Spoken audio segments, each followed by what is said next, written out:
Salmo 23 é um dos salmos mais conhecidos da Bíblia, escrito por Davi. O Senhor é meu pastor, nada me faltará. Ele me faz repousar em pastos verdejantes, leva-me para junto das águas de descanso, refrigera minha alma, guia-me pelas veredas da justiça por amor do seu nome. Ainda que eu ande pelo vale da sombra da morte, não temerei mal nenhum, porque tu estás comigo. O teu bordão e o teu cajado me consolam. Preparas-me uma mesa na presença dos meus adversários. Unges-me a cabeça com óleo, o meu cálice transborda. Bondade e misericórdia certamente me seguirão todos os dias da minha vida, e habitarei na casa do Senhor para todo sempre. Amém. Davi era pastor de ovelhas e escreve esse salmo de louvor e gratidão a Deus a partir da sua experiência em cuidar de ovelhas. E há diversos sentidos em que cuidar de ovelhas é muito parecido com cuidar de gente.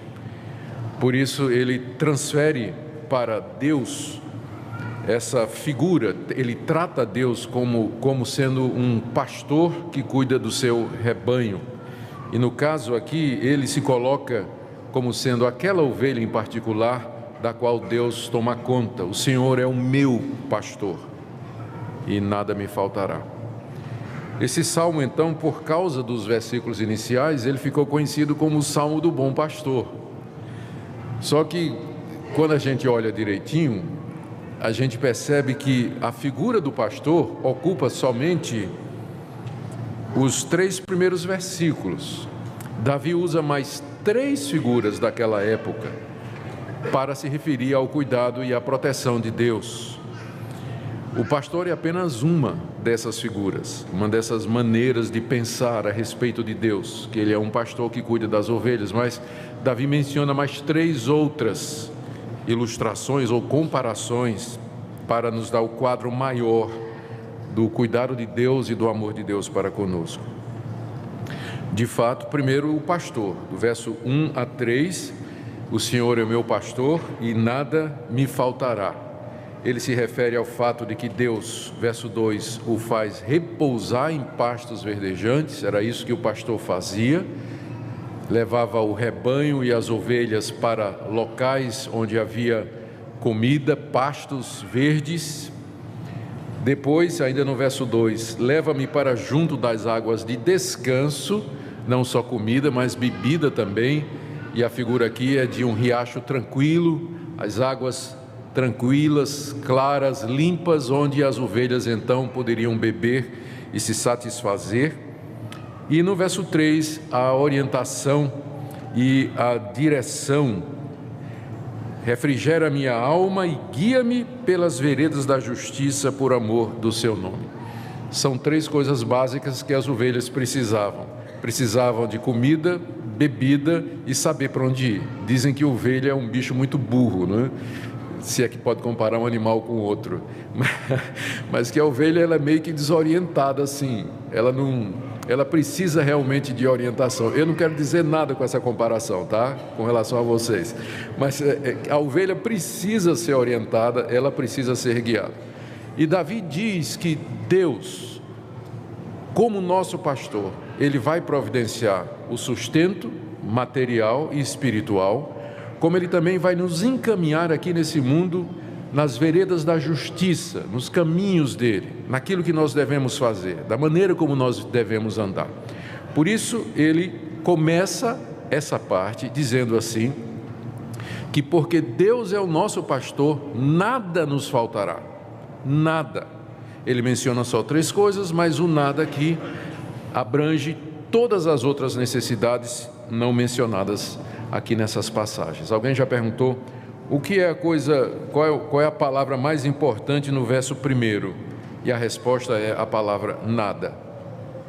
O Senhor é meu pastor, nada me faltará.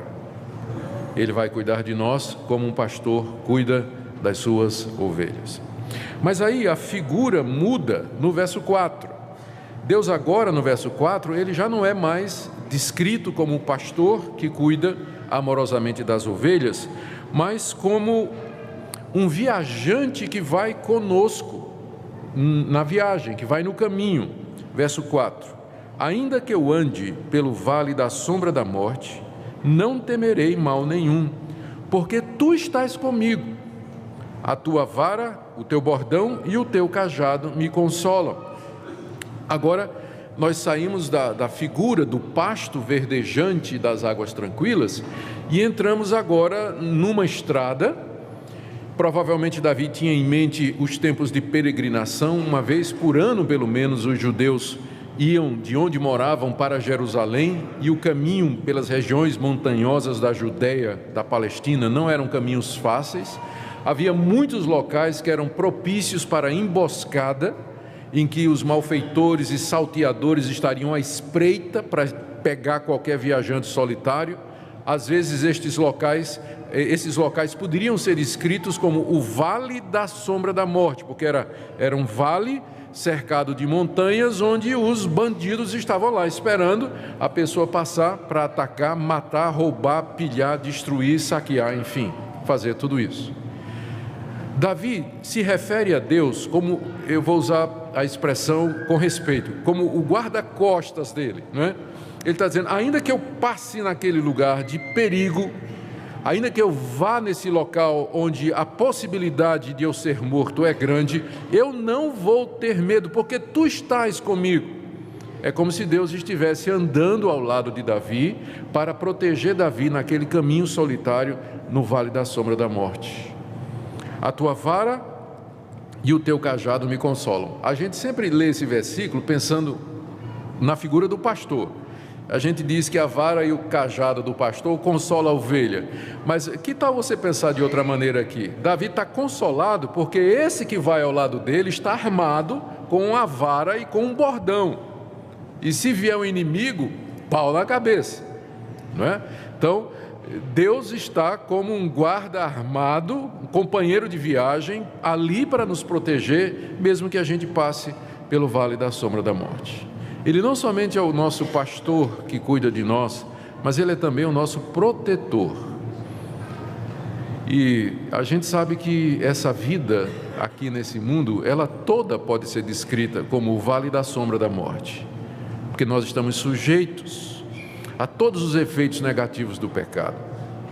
Estamos sujeitos a homens maus, pessoas que nos odeiam, que querem nos fazer o mal. Estamos sujeitos às doenças, estamos sujeitos às contrariedades, estamos sujeitos a surpresas inesperadas. A vida toda pode ser descrita como um vale da sombra da morte, mas o nosso consolo é o que Davi está dizendo: tu estás comigo.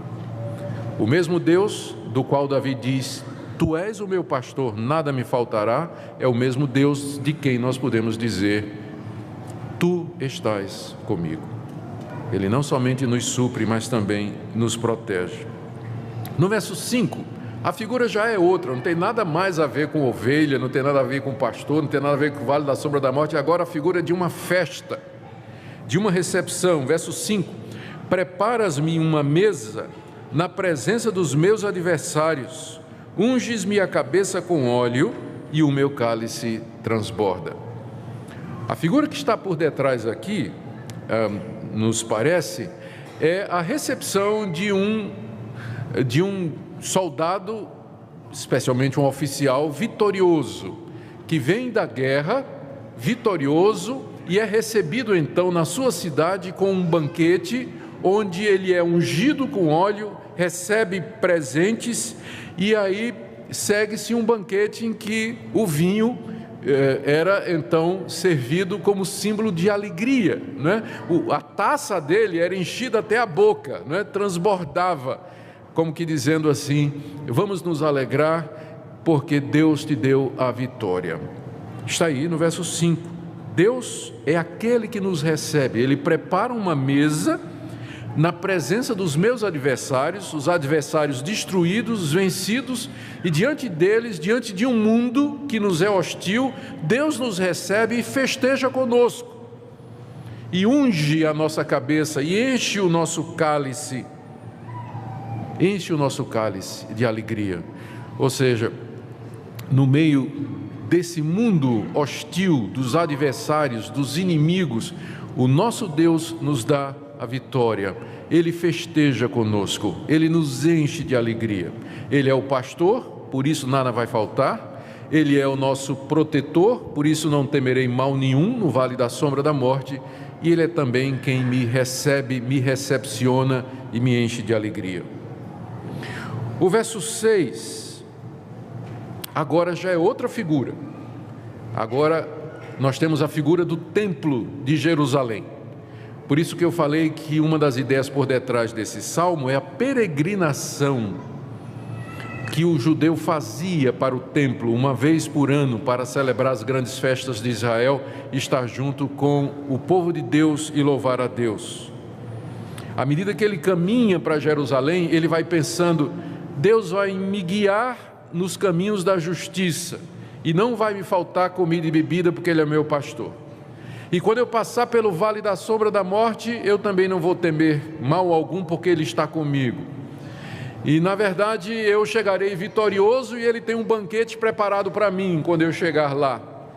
Por isso eu quero viver na casa do Senhor para todo sempre. Verso 6, bondade e misericórdia certamente me seguirão, não só nesse caminho, mas todos os dias da minha vida, e habitarei na casa do Senhor para todo sempre. Aqui a figura do peregrino chegando no templo, depois de ter passado por todas aquelas vicissitudes, e lá ele olha para trás e diz que a bondade e a misericórdia de Deus o seguiram e acompanharam até que ele pudesse chegar seguro ali. E qual é o desejo dele? Veja o final do verso 6, habitarei na casa do Senhor para todo o sempre. É isso que eu quero, estar na presença de Deus, louvando a Deus, servindo a Deus, junto com o seu povo, vivendo para a sua glória. Claro, Davi estava falando aqui do templo de Jerusalém, a casa do Senhor era o templo de Jerusalém, mas quando nós aplicamos isso para nós que não temos templo físico aqui, como sendo o nosso destino, é claro que isso aqui é uma referência ao povo de Deus, a vida eterna, aquilo que Deus preparou para nós, e do que a vida aqui apenas é uma representação pálida. A conclusão que nós chegamos é a seguinte: nós estamos nesse mundo marchando para aquilo que Deus preparou para nós e que Jesus disse que é o local que Ele iria dispor. Ele já foi na frente para esse local. Nós nos referimos como sendo a vida eterna, o mundo vindouro, o céu, o paraíso, a glória eterna, novos céus e nova terra. E aqui nesse mundo nós marchamos para esse fim, somos peregrinos aqui. Não nos esqueçamos disso. Muitas vezes a nossa tendência é pensar que isso que nós vemos e sentimos é tudo que existe. Não é, não. Essas coisas são passageiras. Aqui é o vale da sombra da morte, aqui é o caminho da justiça. Nós estamos a caminho da casa do Senhor. E nessa peregrinação aqui no mundo, Ele é o pastor, por isso nada me faltará. Ele é o meu protetor, por isso não temerei mal nenhum, porque sua vara e o seu cajado me consolam, me protegem. Ele vai me dar alegrias aqui no meio destas dores, Ele vai me preparar uma mesa na presença dos meus inimigos, até que eu chegue na casa do Senhor, onde habitarei para todo sempre. E aí eu vou saber que a sua misericórdia e a sua bondade me seguiram. Queridos, que essa palavra sirva de conforto para você nessa manhã, que você tenha as coisas em perspectiva. Somos peregrinos aqui, rumo ao nosso destino eterno. Não nos apeguemos, não vivamos como se a vida dependesse dessas coisas, como se a nossa vida se resumisse a isso aqui. Mas olhemos para cima, olhemos para frente, onde o nosso Deus nos prepara um banquete, pronto a nos receber, na sua casa, onde nós viveremos para sempre.